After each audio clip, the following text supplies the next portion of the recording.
So I really love ensemble casts. I really appreciate it when a TV show can grow and develop multiple characters all at once in a way that is entertaining and enriching. I think it's fun when a single episode of television can have multiple different storylines and have them all intersect and weave with each other and then all conclude with one big story at the end. Sure, there have been plenty of shows that I've talked about in the past that have had large secondary casts. I think of The Suite Life on Deck and Good Luck Charlie as examples. Go check out those videos if you're interested. But all of those shows at least have main characters that you're supposed to understand as the main characters that we follow. So for Suite Life on Deck, it's Zach and Cody, and for Good Luck Charlie, it's Teddy Duncan. The show we're talking about today, I Didn't Do It, prioritizes all 5 of its main characters relatively equally. We'll get to it when we get there. And it has that sort of listlessness that shows about nothing have that I really enjoy. Series that don't really necessarily have a goal or a conclusion that they're reaching towards. Their whole purpose is to just make a little bit of air come out of your nose in between your soul-crushing Amazon warehouse job or taking care of your ailing mother. They're just supposed to live with you, you know? Out of all of the shows I've talked about that have got canceled after 2 seasons, this show is almost the one that deserved it the least because it had so much potential to grow as the seasons went on. The first is obviously My Babysitter's a Vampire. Tune in to Mabavtober 2026. It's the best show of all time. And also, I'm pretty sure this is the first time Disney Channel has ever done something like this. Disney Channel aficionados, you can let me know in the comments below if there's an older or more modern show that does this true ensemble cast thing. And like I said, the Good Luck Charlies of the world don't count. I think Stuck in the Middle is a very similar case in that sense, but I've never seen it, so I wouldn't know. But honestly, this show is kind of similar to Friends in how it follows this group of characters all getting into one big kerfuffle, and then also defaults to having multiple different storylines that we follow with the characters paired up in duos or on their own solo story. And like I said earlier, it doesn't necessarily have a plot that each episode in each season is building towards. So it's a classic show about nothing in Seinfeld fashion. I'll get more into this in a little bit, but shows like this are supposed to become a part of a person's daily routine. And there's joy in watching the characters evolve and grow with you without having to be bogged down with the task of defeating a dragon or something in between. So much of fandom and fanfiction puts the characters they love so much into the exact situations that this show puts its characters into all the time, whether that be attempting to host a school dance or starting a band for a charity benefit.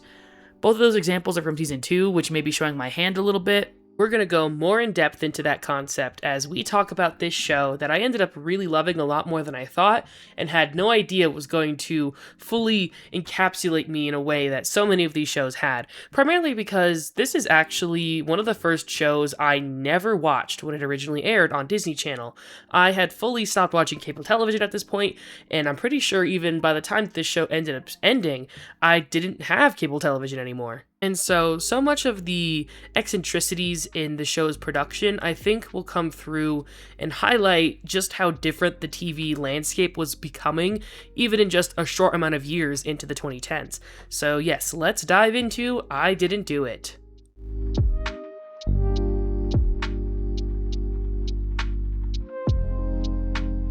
I didn't do it.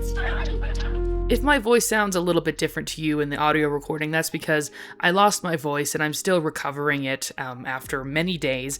I was on vacation and I currently just got back. I went to go see 5 Sauce live. It was great, changed my life. I screamed way too much.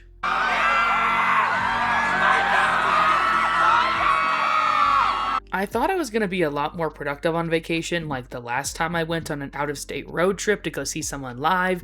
Last time it was Dan and Phil, and it was during Mabavtober, my first ever Mabavtober, so I had just so much to do, and I got it all done pretty efficiently, and so I thought I could just replicate that, but for some reason I got nothing done. So this is coming out way later than I hoped it would. I thought I would at least get it out by June, but it's already July, so I apologize for the delay, but let's just get into the video. I also meant to record more footage, but again, I just ran out of time, so most of this is going to be voiceover from me, which is more work and possible copyright claims. But it's okay. We'll get through it. Yay! I also think I'm slowly getting sick. I had a horrible bloody nose that I was nursing for like hours this morning because it just wouldn't go away. And I've started to have some sort of weird sinus thing going on. At first it was just I lost my voice, but now I sound even worse with a stuffed nose. So I think this video is trying to kill me. To go off script for a little bit, I loved this show. I had such a fun time watching it, and I was so sad when it ended so soon. With shows like this that I've watched, which has been a lot now at this point, I have gotten so used to having at least a couple of months with the show. For cases like Good Luck Charlie, where it took me actually a really long time to watch it because I took more extended breaks in between my like watching, moments. This show, it ended, and I just remember for like multiple days afterwards, I kept thinking like, when I would have a lull in the day, I'd be like, oh, you know what? I should go watch some episodes of I Didn't Do It. And then being like, I ran out of episodes. There's no more left. So that to me proves that this show really had a lot more steam left in it. And like I said, with all of these classic sitcom tropes about a show being about nothing or having such a rich ensemble cast, they're built to function in that way. So that's what's so depressing about why this show got canceled. But why did this show get canceled?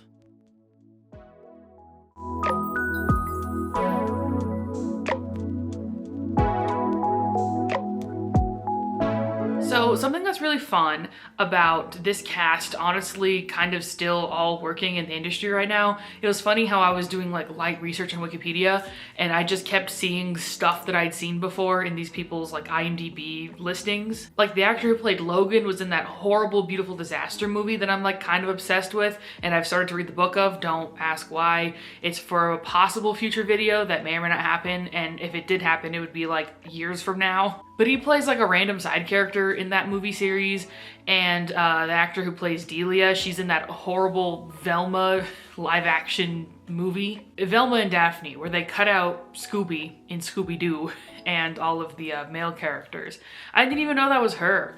But like, yeah, that was her. I've had Cruel Summer in my watch history since it came out a couple of years ago, and Olivia Holt is the main star of that show. And Piper Curda, who plays Jasmine, is now the main voice actor for the Pixar movie Hoppers, which is pretty cool.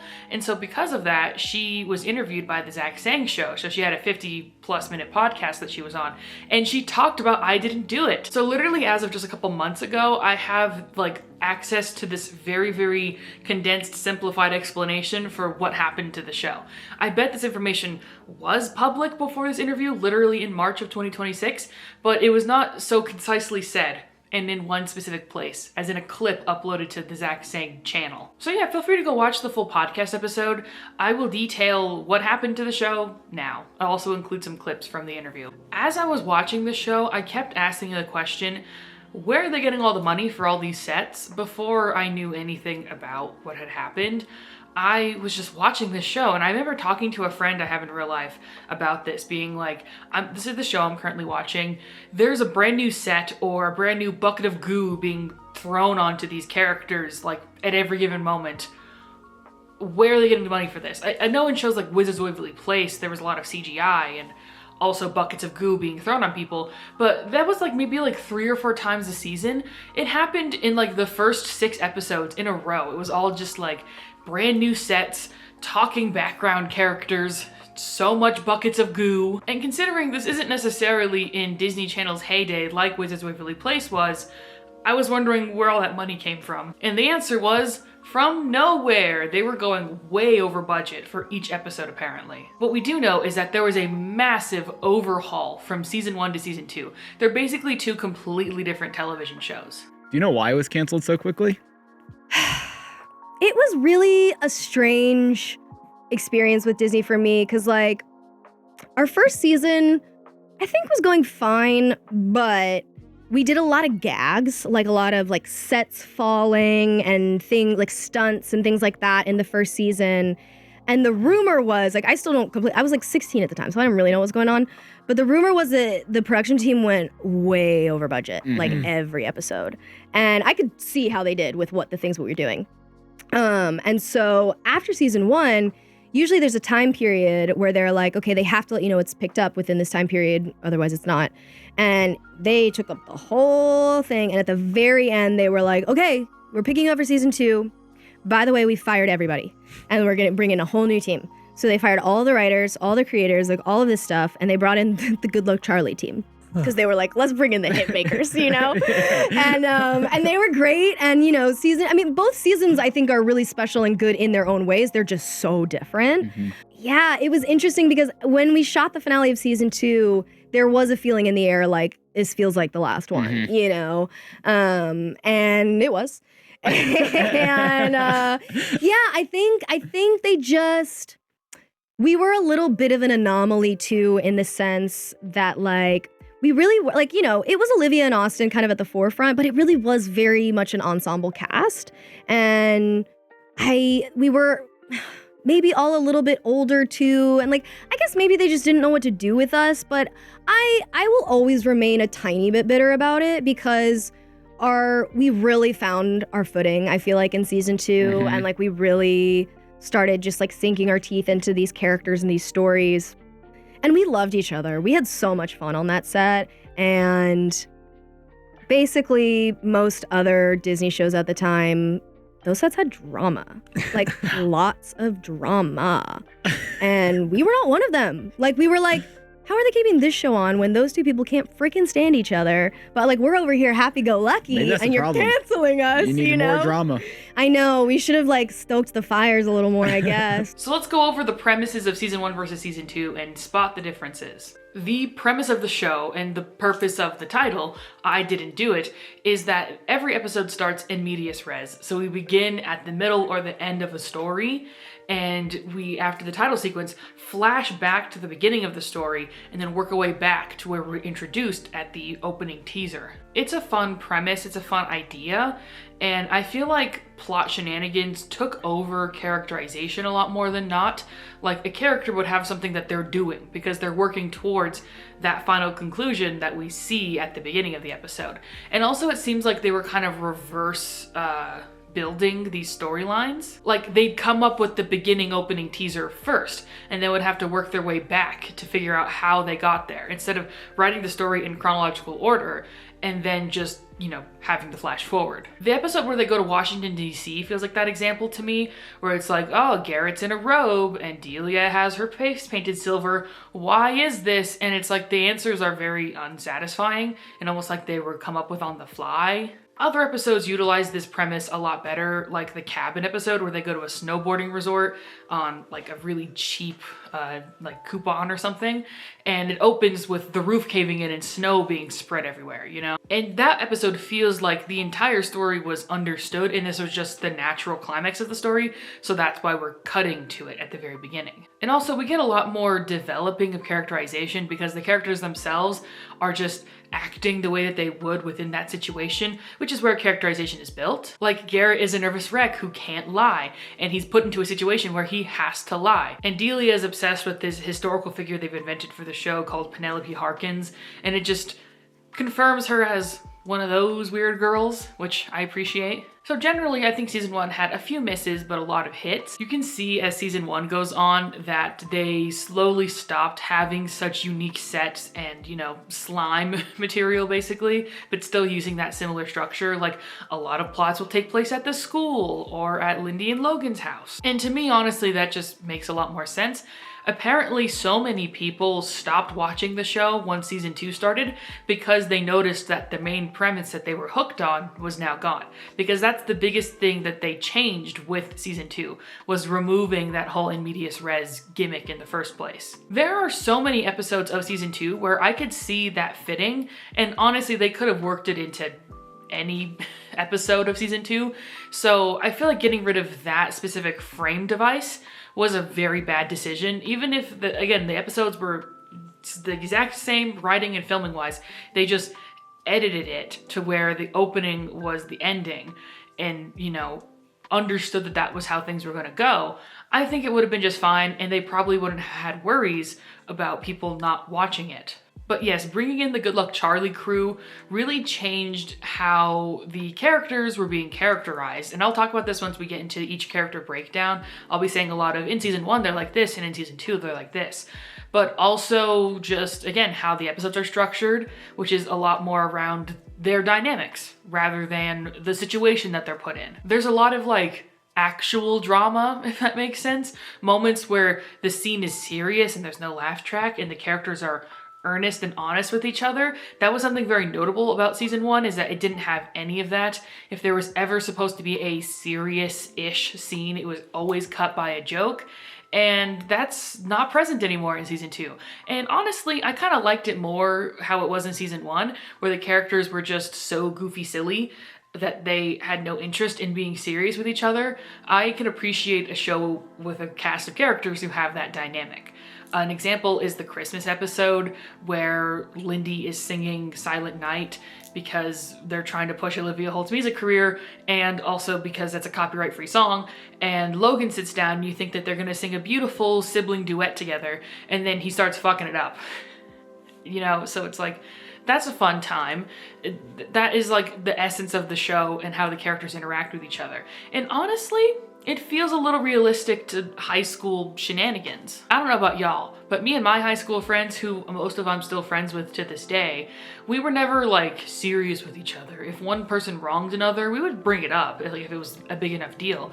But we never had like a serious Disney Channel heart-to-heart like, you really hurt my feelings when you did that, and I'm so sorry, I'll make sure to never do that again. And then they hug and the audience goes, aww. Like that never, obviously the aww part didn't happen in real life, but like neither did like a setup like that, you know? And sure, it's like, oh, we're trying to teach a lesson to the kids at home, but it's like every other show on the Disney Channel is teaching a lesson.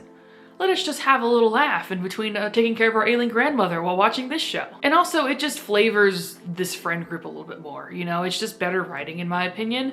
It didn't really work once they shoehorned it into season 2, in my opinion. There are some more earnest moments that I appreciate. Like in the season 2 premiere episode, we have a serious moment between Garrett and Logan where we ask like, why are they even friends? You know, Garrett is literally like, why are you friends with me if all you do is make fun of me and hate everything that I do? Which is obviously an over-exaggeration of their dynamic, but Logan gives a pretty decent and earnest response.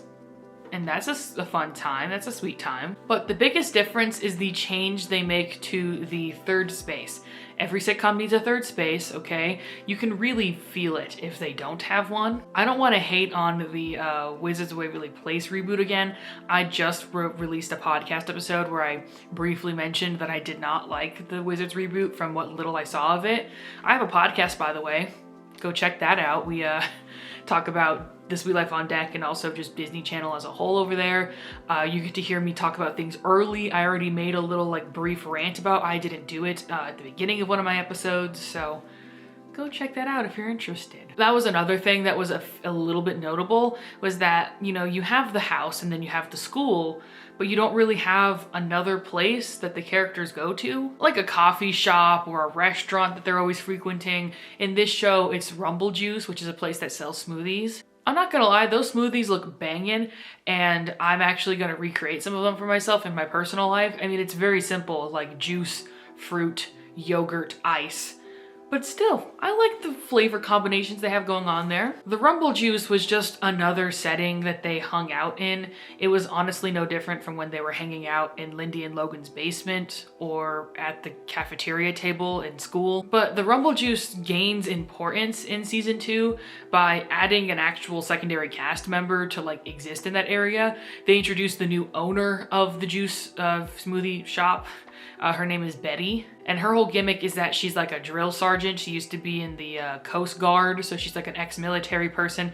So she's very like stern, no nonsense, you know, but she's still very like smiley and kind of girly at the same time. Her whole thing is that she always has a massive JoJo Siwa bow in her hair, which is pretty fun. And another thing that was very, very interesting to note about season 2 was that they slowly started adding younger cast members into the secondary cast. This is a segue because at Rumble Juice, we get introduced to Betty's nephew. so her brother's kid, and he's like, you know, like a 10 to 12-year-old kid, and he appears in kind of a lot of episodes halfway through the season once he's introduced. Same thing with Jasmine. We have a one-off plot line where she gets a babysitting job, and the joke is that she keeps wanting to be the best babysitter and entertain this kid, but this kid just wants to sit there and read Shakespeare and is like a super genius.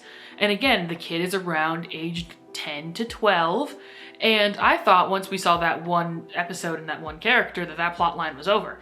But that character comes back multiple times throughout the rest of the season, and even in one plot line she's literally introduced as like Jasmine's friend, and I'm like, Jasmine is 16 and this kid is 12. What do you mean that they're friends? I understand why they'd be together because Jasmine's her babysitter, so it's like, oh, she's babysitting her and that's why she's here, but it's like, they're not friends. It's just so odd. It's almost like they're treating this character like she's on equal level with the rest of them. Same thing with Betty's nephew. I actually forget his name because he's like a little version of Betty. That's the whole joke, is that he acts the same way as her, which is like sarcastic and kind of rude to the main cast because they don't want to deal with their nonsense. It makes sense why Betty acts that way, because she's the owner of the smoothie shop and she wants to make sure that things are run properly. She literally runs that place like the military, right? That's a meme that people send about. But her nephew only acts that way because he's her nephew.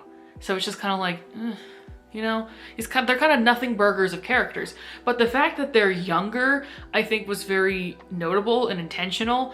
I think at the time, Disney Channel was really having to deal with the fact that their audience was just getting younger and younger. This show aired in 2014. It's probably one of the most 2014 shows I've seen in a long time. Absolute smack of nostalgia I got for the mid-2010s in terms of fashion and culture was really something to behold. It was quite a fun time for me. But this is the era of social media and phones. They make occasional jokes about the characters not knowing what vinyl is or not even knowing what CDs are, which honestly might be a little accurate. But because of that, that meant that the characters' ages, between the ages of like 14 and 16, were not watching television anymore.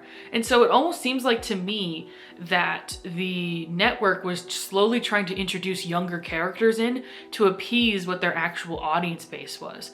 Piper Curda did mention something very briefly about the fact that maybe the show didn't succeed as much because we were older, because the characters were older, kind of implying that like the characters were almost maybe too old for the main cast of Disney Channel viewers at the time, which was getting, again, like I said, younger and younger.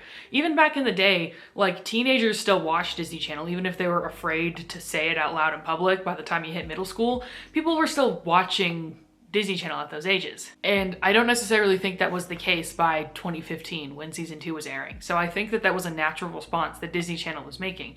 And I think the show was willing to take any notes that the network gave them out of fear of getting canceled.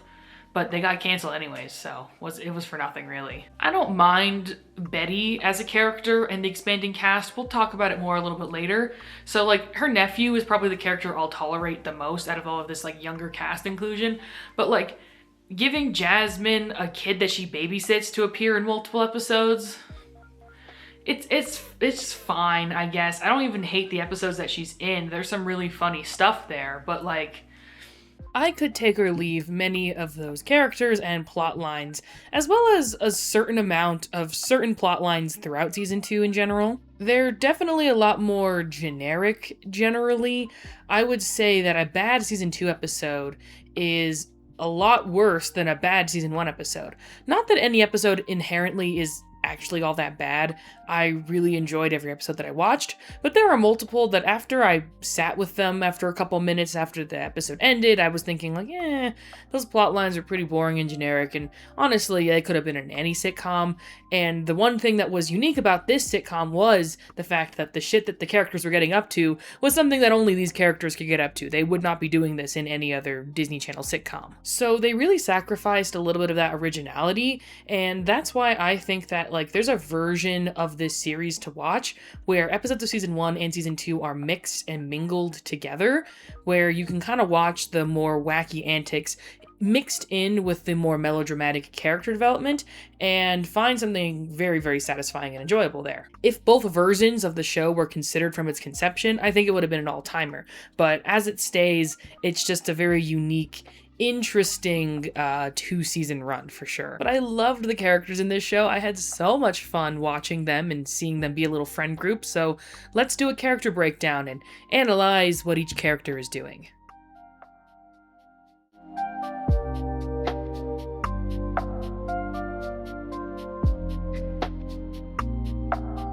So glad you were free tonight, Billy. I hate showing up to these things without a date. Every party is better with a ghost. Yo, I paused for like half a second to get some water and use the bathroom and stuff, and I already lost a nail. It's so sad. These are my nails for the 5-star show. And the sleep is hitting me. I need to get to bed. It's not even that late, but like the tiredness is waving over me now. Delia is a character who kind of has no filter, and I love her for that. She has no reason to just not say what's on her mind, even if it's something unsavory. And honestly, in a show like this, I really appreciate that kind of energy. It's good joke fodder at the end of the day, if anything else. She's the definitive weird girl of the series, the one character to shout out non-sequiturs nonstop and even make someone like Garrett look like the straight man. Well, in more ways than one, but we'll get to that later. Out of all of the characters, she's the one who's the most prone to enacting manipulation and blackmailing, which is a fun aspect that can lead to interesting plot lines. The Halloween episode from season 1 is a standout example of this, with the general theme of the episode being that the entire gang is blackmailing each other for their own personal gain. Well, except for Garrett, but again, we'll get to it later. Lindy accidentally offends Logan by not saving him from a test fire drill in their home, so he plans on making her beg for forgiveness, even though over time he really doesn't care that much anymore. Delia wants to win a pumpkin contest of some time. This plotline's kind of poorly written, if I'm being honest. It just is very jumbled, and they could have just streamlined it into something that makes more sense. And once she finds out that Logan is blackmailing Lindy with her guilt, she decides to blackmail Logan to get him to work on her pumpkin shenanigans. Logan then uses the Lindy blackmail to get her to do the work for him, which makes him free to help out Jasmine. Speaking of, Jasmine has forced Garrett to perform in a dance competition to make her ex jealous with a promise that she will set him up with a girl who likes him, which is a lie. Garrett then gets incapacitated so he can't perform, but Logan can because of his Lindy blackmail like I mentioned earlier. So he then performs in the contest with Jasmine and they win, which is what kicks off the Jasmine and Logan romance arc that will take up the next few episodes of season 2. Jasmine doesn't really blackmail Garrett necessarily, but everyone is using each other as a means to a greater end, including Garrett this time. And I think that's a very fun theme to have for an episode, especially when they could have just been super generic with the Halloween episode, like they did with the season 2 one. I accidentally whistled when I said that line. Anyway. But back to Delia, I don't necessarily have much to say about her, since she doesn't really do much in the story. She really just exists to be the quirky background character that gets up to silly things. Sorry to bring up iCarly, but she's really the Gibby of the show in many ways, where he's a really fun and entertaining presence in the show, at least at first, but we don't talk about the final seasons here. But you couldn't list the discernible amount of qualities or important plots that he's involved with. She's great to pair with any character in any sort of antic because she can bounce off of anybody's energy in her own specific way.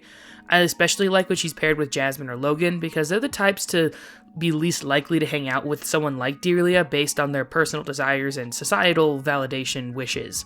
The episode where Delia and Logan are paired up for a science project and they are shit at doing it because they're both not particularly good at school was interesting. It provided a new wrinkle to Delia as someone who doesn't really care about school, even if she does just fine enough to get by.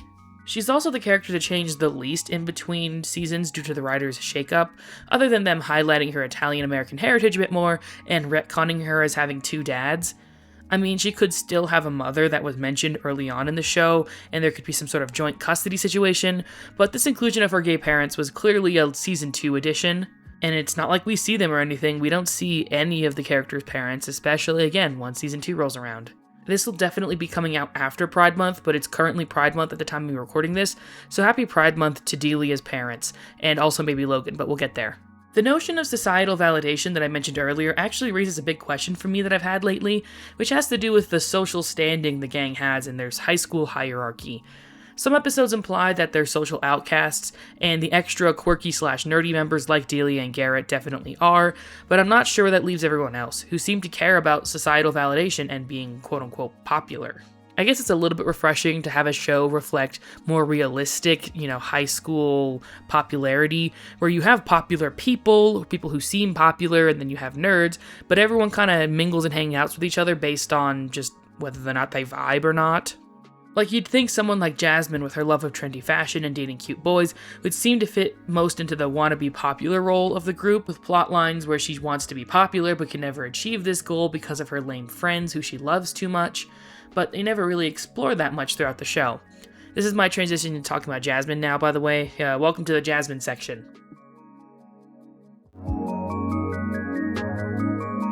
Oh, it's nice to see my legacy has stood. Jasmine's intensity is what I think about the most when I think about her character as a whole. She's very smart and will stop at nothing to get what she wants. Early on, they portray her as a bit deceitful and being really into detective work like DNA testing and interrogation, but that's dropped in Season 2 to have her be more of a grade and success-driven person. There's an episode in Season 2 where she starts babysitting and is obsessed with being perfect at being a babysitter, and the kid she's babysitting just wants to sit there and read a book, but she's like, we must do all of these activities so I can be best babysitter. And I don't know, we'll talk about this when we get to Lindy, but I felt like that was more of a Lindy personality trait rather than Jasmine. And one thing I don't like about female characters in shows when they're poorly written is when you can interchange their personality or plot storylines. Everyone should be so distinct and unique that they can hold their own and you wouldn't confuse something that one character did for another. I just think that the writers attempted to recalibrate this character in Season 2 as somebody who was driven to rise above the people she's surrounded by and be successful in terms of academics in that specific field. They definitely didn't lose her obsession with fashion and her love of cute boys, but instead of her being like kind of a mischievous little kid who liked getting in trouble and had fun messing around with things, is essentially gone. Like, you would never see her pulling a prank in Season 2. That's why she was so fun to pair with Delia, because Delia loves blackmailing and just fucking up people's lives, and Jasmine does as well. So when they do that together, it's a really quirky experience. And when they're paired together in later plotlines in Season 2, it's still fine. They're still kind of in that similar mode of trying to mess up somebody's life, but it's really for legit reasons and because of their newly established reasoning and existence, rather than just because they want to mess around and be weird little goblins, you know? I definitely like that the character is really smart. We get some fun character episode moments with Garrett where she joins the math club and she gives all of the math nerds confidence, and so they don't want to be in the math club anymore, and their solution is to just, get a bunch of girls to be on the team because they have confidence and are also smart, unlike the boys, which I'm not going to get into the gender politics of that. Do of that what you will. But speaking of, not really, this is a weak transition. I want to talk about the Logan and Jasmine relationship. This is the section where I'm going to talk about that relationship arc primarily, for no reason in particular. This is the main pairing throughout the show within the group, and I think this pairing makes the most sense out of all of the possible options for the gang, because the show does flirt with the idea of all of them, kind of. Even the gay ones, even though that's probably unintentional. If you want my 2 cents on this matter, which of course you do, you're watching my video and you're forced to hear every asinine thought that comes into my head, I think Lindy and Garrett were the ones most likely to have a interesting romantic relationship to explore further. They do the classic Ross and Rachel with their story by having one person have feelings for each other and then it flip-flops in the situation, which extends the storyline throughout the season and leaves the show without a ticking clock in terms of determining when the pair should actually get together. What happens is that Jasmine gets a crush on Logan, and that's basically introduced later in Season 1 and not really brought up again. And in Season 2, Logan gets a girlfriend and the whole gang finds out that Jasmine likes Logan, but Logan doesn't know. But then through sitcom shenanigans, Logan finds out, and he's thinking maybe he should break up with his girlfriend because of it, but he doesn't. And then later, Logan is starting to become unhappy in his relationship with his girlfriend, and he's starting to have feelings for Jasmine, but right when he breaks up with his girlfriend to admit his feelings for Jasmine, she ends up dating a boy, trying to, get over Logan. So now she's dating this guy who she's acting really weird around and kind of betraying her true self so she can be with him. And they work things out, and this guy's actually a really nice guy. But later on, Jasmine starts hanging out with Logan more for seemingly no reason in particular, but it possibly has to do with the fact that she still has feelings for him, and that ends up being true. So she honestly breaks up with her boyfriend and just tells him hey, I have feelings for somebody else and I'm very sorry, I don't want to, put you through that. And through that, they're finally finally able to get together. And this is the season 2 finale, so they kiss and then the show ends forever. That relationship progression through season 2 is what really highlights the difference in writing ethos, in my opinion. The original writers would never have taken their arc this seriously or treat the situation as dramatically as season 2 does. I'm not saying that it's bad or anything. I honestly think it's a really fun time, and I enjoy some good drama in a teen sitcom. I like On Deck more than the original show, but you would already know that if you liked and subscribed. Jasmine is the character that gets the most romantic storylines along with Logan, so pairing the two meant that the show wouldn't have to have random single episode romantic interests come in to make these plots work. The two could just do those things together. They never get to develop the potential of this because the show ends, so their very sincere back and forth throughout the series does get partially resolved by having them get together, but it still doesn't feel as satisfying because we'll never get to find out how their relationship would have actually played out in an episode-by-episode basis. But overall, I really like Jasmine. I appreciate her presence. We need more characters like Jasmine, I think, because she has a lot of layers to her that I really appreciated. And while some of them were kind of sanded down a little bit for season 2, they were still able to have a lot of personality behind her. And I think that was the actor doing a lot of really cool and interesting work in that space. Aw, and thank you for bringing me back to the theater. Lindy is the character I've been struggling with trying to define the most throughout this project. I don't want to say she's just a generic girl character, because I do think she could be more than what appears on the surface. The problem with characters like this is that they don't have enough quickly definable quirks to have them resort to, so they can end up getting lost in the shuffle a little bit.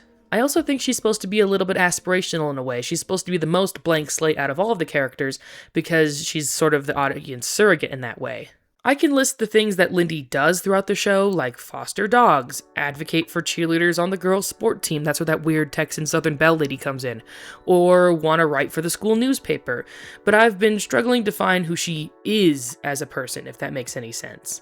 We know that Lindy is honest and kind, but she's not above scheming like the rest of her friends to get her way when she really wants something. When she commits to something, she commits to it hard. She's a major overachiever in that way, honestly, striving to be perfect and the best at everything she does, which can eventually lead to conflict since her extreme efforts to control and regulate everything she does in the name of being perfect can kind of just be annoying to her friends. She can be overly peppy to the point of nausea, or beat out one of her friends for something they wanted just by being better at it. Being too perfect is a very interesting character flaw to contend with, if you can even consider it one at all. By season 2, they kind of start to Amy Duncanify her by making her someone who loves attention in terms of performing, to the point where it can get a little bit wacky. I appreciate the subtlety of this plotline in the beginning with the episode it's introduced in, honestly.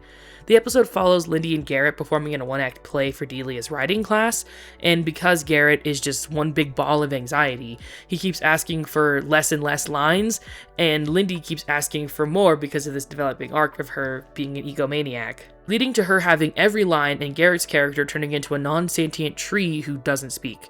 Even then, he can't make to the performance because he's busy puking in the bathroom. And funnily enough, this is the episode where Logan finds out that Jasmine likes him, because he stepped in for Garrett to play the tree in the performance. Garrett had been the only person Jasmine had confided in when it came to her crush on Logan, really only because he overheard her talking about it by herself, and Garrett gave her the advice to tell Logan. But when Logan decides to stay with his girlfriend, she goes to who she thinks is Garrett to tell him, hey, don't tell Logan that I like him because he's back together with his girlfriend, not realizing that it's actually Logan in the tree costume and not Garrett. This is what I mean when I say that all the storylines interlace and weave in with each other, even when each character is doing completely different unrelated things throughout the story. Lindy is a very encouraging character. She just wants what's best for her friends, and she's not very self-motivated, at least when it comes to not performing. They don't get to explore her desperately wanting the spotlight as much because they probably would have expanded on that more in season 3, I'm assuming. She will stop at nothing to make her friends happy, which is a perfectly fine trait to have as a character. Her character doesn't really get any romantic storylines, and that's pretty much the only female character in the main cast who doesn't. I forgot to mention that Delia has a boyfriend for most of season 2, actually, and then she very harshly breaks up with him at the end, and no one seems to care about the fact that they were so rude to this guy for seemingly no reason. She literally just got bored being with him. But anyways, I think that's something that can happen to these like overly nice, very peppy main character girl type characters, is that they don't really get to get true like long-lasting romantic storylines, and they don't necessarily need to. Again, I'm thinking back to iCarly. With Carly, they constantly made jokes about how the fact that she never had a boyfriend in the later seasons that I promised I wasn't going to talk about, but here we are. And I think that was the writers poking fun at themselves, realizing that like they hadn't given her many romantic storylines, except for like maybe 1 or 2 in season 3, around that era. And I think that's honestly just because, again, these characters are somewhat supposed to be self-inserts, and you're supposed to see yourself as them. And if they have a shitty boyfriend that they go on an arc through, or the cute boy that they hired to play the love interest isn't of your fancy, then it can kind of ruin and break the illusion. She can definitely be a little bit immature, and she only really stoops down to that level when she's having to deal with Logan. You thought Mrs. Clasby had passed on, and yet you still went ahead with the party. We prefer the term celebration of life.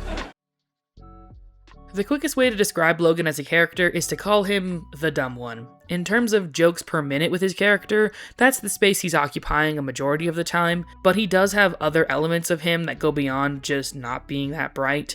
We learned that he's quite fond of taking the easy way out of things and get-rich-quick schemes, which fold in really well to this, dumb guy persona.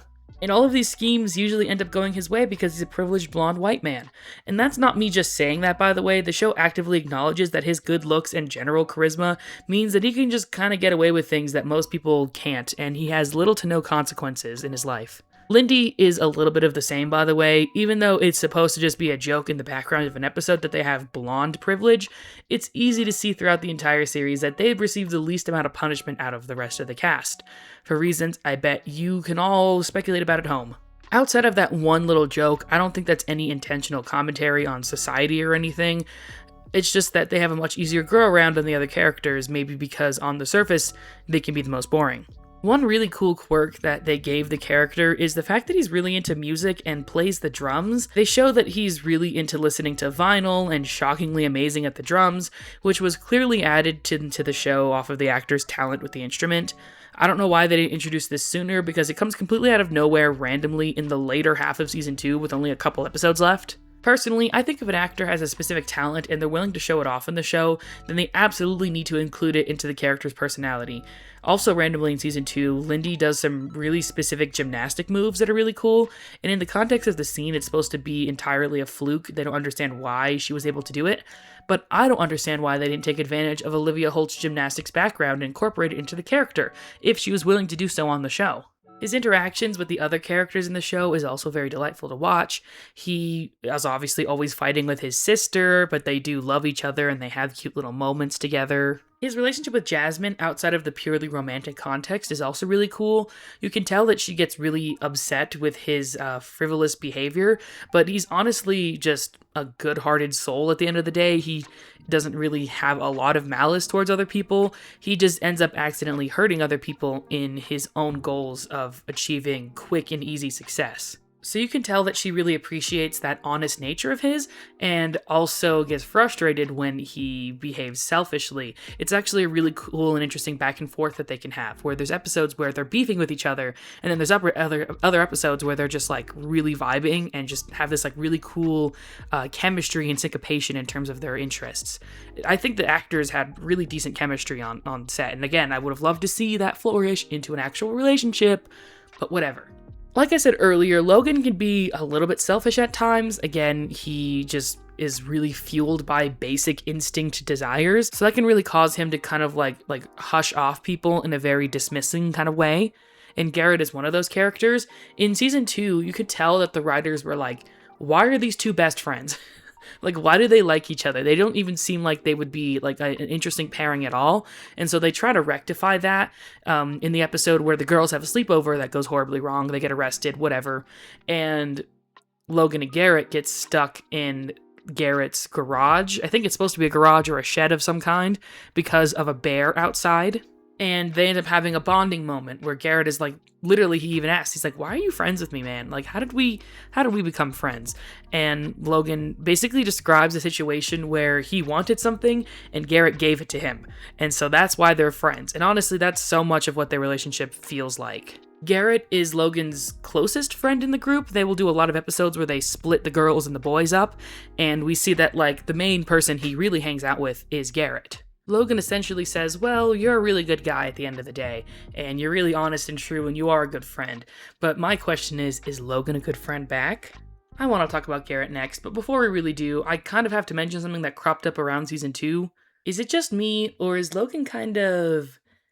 they very subtly hint at possible romantic tension between Logan and Garrett, most likely just to get cheap jokes out of an assumed homophobic audience, but as always, I see it as possible shipping potential. This is a hard ship to root for in terms of practicality, of course, considering that Logan can kind of be a shit friend sometimes to Garrett. Plus, the whole gang kind of makes fun of Logan for being dumb, and for these two to be equal partners, I need them to actually be emotionally honest with each other and not dunk on each other all the time.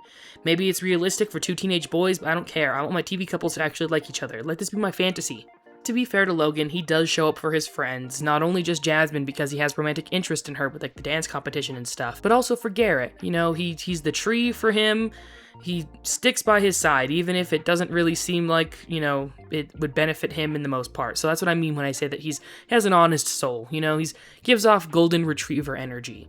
Considering how I've been talking about all these other characters, I think it's very obvious who my favorite is, and we're gonna get to him now. It might be nice for me to try something new. Get out of my comfort zone. Oh, I didn't know you had a comfort zone. Well, I don't, but I thought maybe if I started saying I did, I might actually get one. I needed to save Garrett until the very end because he's definitely the character that I will have the most to say about, especially because he's become one of my favorite Disney Channel sitcom characters of all time by this point. Garrett is a character who is completely fueled by his anxieties and fears. He's just like me for real. Genuinely, if you ever wanted a glimpse into what I was like around my last 2 years of high school, just take a look at Garrett. It's clear to me that there's maybe some stereotypes of OCD laced into his characterization, especially early on at the beginning of the series. It kind of reminds me of Kat Valentine in that way, where she was most likely supposed to be a mean-spirited, thinly veiled parody of what the writers understood bipolar disorder to be, but luckily in a similar way to Kat, that element is dropped pretty early on, but also their neuroses and subtle mental health issues stemming from their traumatic childhoods are still ever present in every joke that takes place and every decision they make. It doesn't help that the gang actively work to make him uncomfortable in certain situations because they find his actions just slightly annoying. Like in the Washington, D.C. episode where they go and stay at a hotel on a school field trip, Logan pops his hypoallergenic inflatable mattress for really no reason. Like, I'm sorry, but as someone with a pending OCD diagnosis in my future, you're never going to convince me that it's annoying when somebody has specific needs that they want it met, especially in a new environment, or that it's funny to actively disrupt their peace because you find said thing annoying. It doesn't even really affect Logan in any way. He's on his own bed, in his own separate side of the room with his hypoallergenic items, and it doesn't concern Logan at all. He can just ignore it. But no, he doesn't. He treats Garrett like shit and makes him feel uncomfortable for no reason. Clearly this plot line struck a nerve with me, so we should just move on. What little we hear about Garrett's family is pretty weird. I find it funny how in season 1, none of the cast outside of Lindy and Logan get consistent discussion of their parents in a way that makes it seem like such a thing that was on the writer's mind at all. But with the season 2 overhaul, we get random lore drops and increased jokes about the characters' parents, primarily Delia and Garrett. We really don't hear anything about Jasmine's family ever. Yet Lindy and Logan's parents have especially been written out of the show. It's just funny to notice, their parents showed up in a couple episodes, not as much as your average Disney sitcom would, but they showed up sometimes, and they're just completely gone in season 2. Garrett's mother is described as a very imposing force in his life, seemingly not caring about his emotional state and constantly being out of town because of her job as a truck driver. She's heavily masculinized as well, which is used as a punchline as well as maybe an excuse for why Garrett is so sensitive and troubled. Maybe she sucked up all the masculine energy from the household for herself. A very weird and flawed way to view a character's behavior, especially in the big 2015 "what is this, rebel without a cause?" Lindy and Logan's father is characterized like this as well before he's never to be seen or heard from again. Garrett does have a father, but he's described sparingly, and it also seems like outside of his mother's trucking career, which he apparently quit for a moment to be a roller derby racer, only to go back to truck driving, primarily to pay the bills, his parents are also out a lot on a professional purebred show dog competition trips. Yeah, they seemingly love these dogs more than they do their child, and that's a very funny joke that we should all be laughing at, I guess. I'm always fascinated by teen characters who have absent or neglectful parents in these kinds of shows, because it really breaks the illusion of safety and comfort that the series is supposed to provide, especially since a show like this isn't going to address the fact of the characters' lives in any real meaningful way. It also really shows how the writers may see their characters in terms of maturity as well, in my opinion. It's like Grady from Sunny with a Chance all over again, another video I made. These shows aren't Shameless or hell, even Seventh Heaven for that matter, see what I did there? So they aren't addressing the gritty reality of trauma through a stylized farce or very special episoding their way through the storylines like the former shows I mentioned do. And I feel like Disney Channel will always leave stuff like this as an odd place of untapped potential because of the nature of their network. Series like Saved by the Bell at least addressed things slightly more than a Disney Channel sitcom would, and that show literally used to be a Disney Channel sitcom before moving to Sunday morning time slots, along with airings of the Looney Tunes and Tom and Jerry. But by season 2, the character of Garrett has grown a little bit more of a backbone as a result of the writers' shakeup, and I'm not gonna lie, it was extremely satisfying to watch him develop in this way. He kind of becomes more of a weary of the world, Chandler Bing type by my accord. Chandler being a character who low-key hates his life and feel like he was dealt an extremely bad hand, so he coped with it through his cynical humor and constant hilarious interjections. Could he be any less confident in his masculinity? But because of that, he honestly has less to do on his own and primarily exists in the background of other characters' plots. Also kind of like Delia. Before, we always knew exactly how Garrett would react in a situation, so it would be easy to slot him into basically any sitcom storyline. Situational detours could spice things up a bit and have him behave in the opposite way, but generally his traits and behaviors were understood well by the writers. But since by season 2 he's a bit more snarky and less of a nervous wreck doormat, it was less easy to do what they had done before. They at least explored this character development a little bit throughout an episode where he secretly gets his driver's license and doesn't tell his friends so they don't ask him for rides all the time, and then Delia blackmails him to give her free rides in exchange for not telling anyone when she finds out.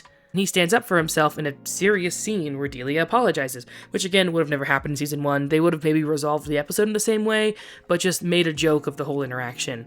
Or hell, they would have crushed Garrett's car with an anvil or something, with the kind of budget hubris and lack of character consequences they had back then as well. So it seems that to fix the issue of Garrett not carrying his own storylines was to give him a more grounding force by having him get a job at Rumble Juice, which opens up the show to doing a whole bunch of generic sitcom storylines about working at a shitty customer service job that doesn't treat you well. Because of this job, his relationship with the manager, Betty, actually became pretty interesting over time in a way that I was willing to entertain.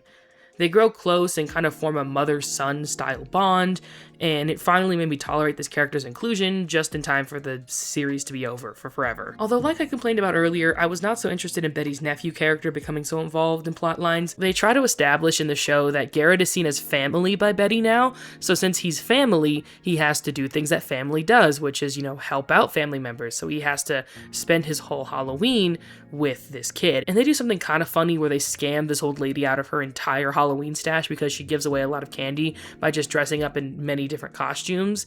Again, kind of generic, but I find it fun because it's like you really have to be a shitty person to do that. And this nephew character is fine when he's bouncing off insults with Betty about the gang, but not when he's involved in storylines that have him equal to the gang on any level.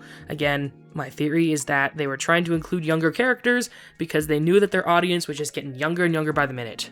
And again, my opinion as to why that is because their audience was getting younger and younger by the minute, and so they wanted to include younger characters.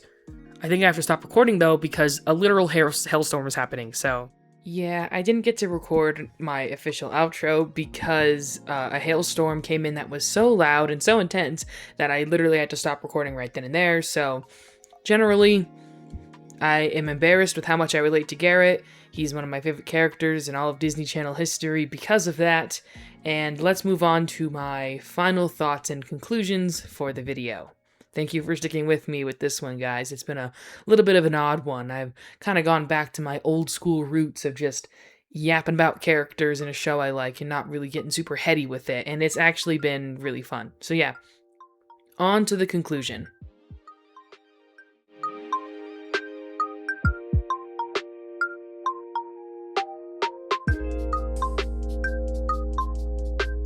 Yeah, I think I'm just gonna give the conclusion now. This show was an absolute mess of a franchise that I really loved watching and really wanted to see really grow into its own. Seeing all of the characters get kind of tweaked and recharacterized was fun enough. It was decent enough to enjoy watching, and being able to see how they wanted to take those characters further would have been really interesting. Also, people are saying how it's one of the only Disney Channel shows to get canceled after 2 seasons, and they mentioned Phil the Future being the only other one. Again, in that podcast interview that I referenced earlier. And I feel like we're forgetting about Sunny with a Chance. Sunny with a Chance was also canceled after 2 seasons for very tragic reasons. Did they not count that because of So Random? So Random is most definitely its own season of television that only got 1 season. Actually, I wonder how rare that is, even. So, this show definitely is a mess and has a lot of wasted potential, but I still really enjoyed it, unlike Sunny with a Chance, which I also made a video on, by the way, y'all, if you want to see that. It's one of my lesser viewed kind of reviews in this style, but it's also quite old. It's quite an archaic video on my channel, so I can understand maybe that's why. But yeah, that show had a lot of similar problems that this one did, and yet I really did not mind watching I Didn't Do It, and I really loved it, and I disliked Sunny with a Chance a lot of the time. Maybe I just found this show funnier than that one. You know, jokes and like comedy is subjective, and it really has to do with personal taste. I'm willing to admit that I probably have trash taste in comedy. I will laugh at literally anything, apparently. So my, you know, taste in comedy is pretty bargain barrel, which is why I like so many of these sitcoms. You know, so many people talk about how they don't find On Deck funny, but I find it funny. And you're gonna call that a crime, my appreciation for joy and whimsy? We'll work towards developing an aesthetic philosophy around Disney Channel another day. But for now, I just like to analyze these shows in ways that aren't even like that serious, but just treat the show itself seriously. I don't have any like big grander thoughts on the death of the sitcom or anything with this show. I just genuinely loved watching it and I wanted to talk about it. But all of those things I talked about in my Good Luck Charlie video, you can kind of apply to this one as an example of maybe this show would have been allowed to continue on longer if it was made even just a year or 2 earlier. Could have gotten a 3rd season, really grown more of a fandom, and then gotten a 4th season and wrapped it all up. Or even just a 3rd season to end it off entirely, because at least we would get a majority of show in one specific style instead of 2 seasons in 2 completely different styles. There's probably a version of this show that has both the episodes kind of like mixed together. You could watch like both seasons kind of interchangeably, so you can get a little taste of both at the same time, like some of the more kooky, gaggy episodes. Not like gaggy, but I mean like filled with gags. And then the more serious character building melodrama. Out of both seasons, I think season 2 has the more like useless episodes, as in episodes that really felt anonymous and could be in any sitcom. Like, I really did not like that Halloween episode. I think it was supposed to be a part of like a 7-channel wide like crossover extravaganza, but the crossover was such a nothing burger, honestly. And then all the stuff they had going on the other plot lines were just so anonymous and boring. Like I said, could be in literally any other TV show with any other characters. And this show is very unique and very distinct in its existence. And so the fact that you could just like have a show like that in that style be applied to this show was very disheartening. Like, it's not like I hated the episodes and needed them gone or anything, but it's not like they were worth my time either, you know? It kind of speaks to how I was getting a little bit tired of seasons 4, especially of Good Luck Charlie, and how the show kind of felt like it was running on autopilot a little bit. I kind of feel a similar way to some of the later episodes of season 2 of I Didn't Do It. And if that's what the show was going to lean more into as it went on, maybe it's a better thing that we got less of it. No, it definitely deserved a 3rd season. They had a whole wealth of dynamics to explore going further. That's pretty much all I have to say on I Didn't Do It, y'all. I'm recording all of this out of order, so it feels like I've said nothing about the show, but we're at the end of the video, so I've said everything I'm hoping I want to say. Yeah, thanks for watching. I really appreciate it. Make sure to like and subscribe and all that junk. I'm gonna put some new bracelets on the merch store, so check that out if you're interested. If not, whatever. And I have a second channel now where I talk about music specifically, so I'm not bugging y'all in your subscriptions feed. But if you do want to hear me talk about music and have slightly shorter videos, that'll be on that channel. You can go check it out. I feel like I was confusing a lot of my audience by like constantly flip-flopping into wildly different topics, you know, talking about Disney Channel and then talking about a random, you know, MTV music videos from the 80s.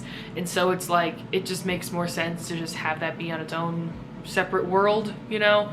And if people are interested in that, then they can check it out. Also, because I don't want to only make videos that are over an hour long. I mean, my videos just end up being that long because I doth yap, and some videos will be long on that channel, but more often than not, they'll be shorter, more bite-sized takes. A video that I was planning on putting on the main channel about Olivia Rodrigo is actually going over there now, and I'm going to do a big, fat, juicy 5 Seconds of Summer compilation video that's also going to go over there. So yeah, if you want more long form content of me talking at you, that's a great channel to look at, as well as my other side channel where I have my podcast hosted, the School in a Boat podcast. I already plugged it earlier, but I'm plugging it again. I really enjoy what I'm doing over there. I have a good old fun time. So yeah, check out those channels. I don't have any other social media besides Tumblr. Follow me on Tumblr, I guess. I blog on there now. I have a blog now. But other than that, you'll have to email me if you have any questions, or leave a comment down below, which I would love to hear. I'd love to see. So my air conditioner is running because it is extremely, extremely hot right now, and I refuse to turn it off. So that means I'm done talking now. So I will see y'all next time. Bye.